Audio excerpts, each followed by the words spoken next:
आगे बढ़ते रहो, बैठते रहो, आ जाओ। नाम मांडे बोलो।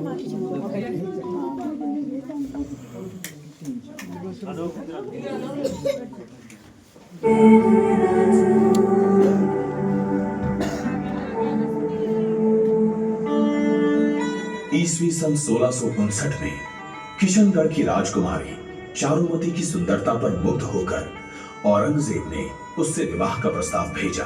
चारुमती औरंगजेब से विवाह नहीं करना चाहती थी। उसने महाराणा राज सिंह को पत्र लिखा। पत्र लेकर संदेशवाहक राज सिंह के दरबार पहुंचा।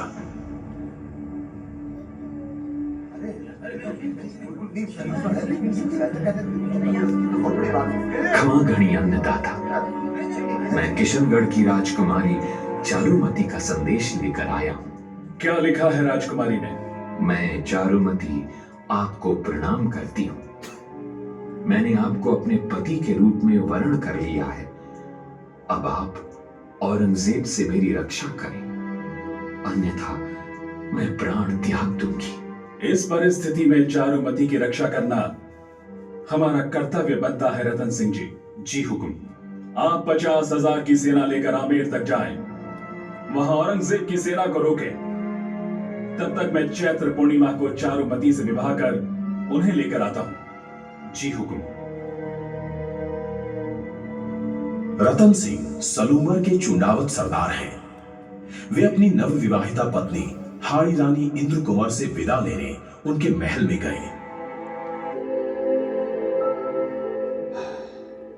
प्रिय, महाराणा शाह ने हमें युद्ध में जाने का आदेश दिया है, इसलिए हम आपसे विदा लेने यहाँ आए हैं। आप विजयी होकर लौटे, यही मंगल कामना है मेरी। किंतु रानी, युद्ध में क्या होगा कुछ कहा नहीं जा सकता। फिर तुम्हारा क्या होगा? आप निश्चिंत होकर युद्ध के लिए पधारिए। हम हिंदू स्त्रियां अपना कर्तव्य अच्छी तरह से जानती हैं। हम उसका सहर्ष पालन करेंगे। तो ठीक है, अब हम प्रस्थान करते हैं।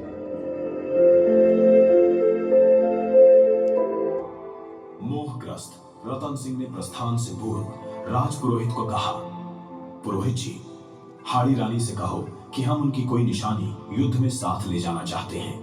राजपुरोहित ने हाड़ी रानी को समाचार दिया।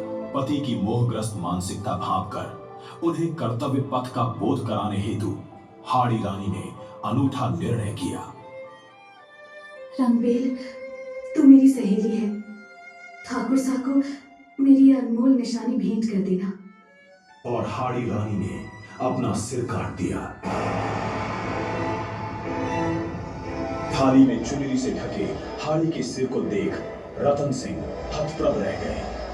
पत्नी के बलिदान से अभिभूत हो उन्होंने उस मुंड को माला के रूप में पहन लिया और आमेर के पास हुए युद्ध में औरंगजेब की सेना को परास्त कर अपना बलिदान दे दिया।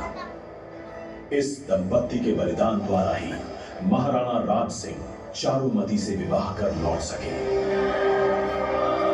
मोहग्रस्त हो गए चुंडावत, हाड़ी से मांगी सेना ने, पति को प्रेरित करने को सिर काट दे दियो क्षत्राणी, सिर काट दे दियो क्षत्राणी।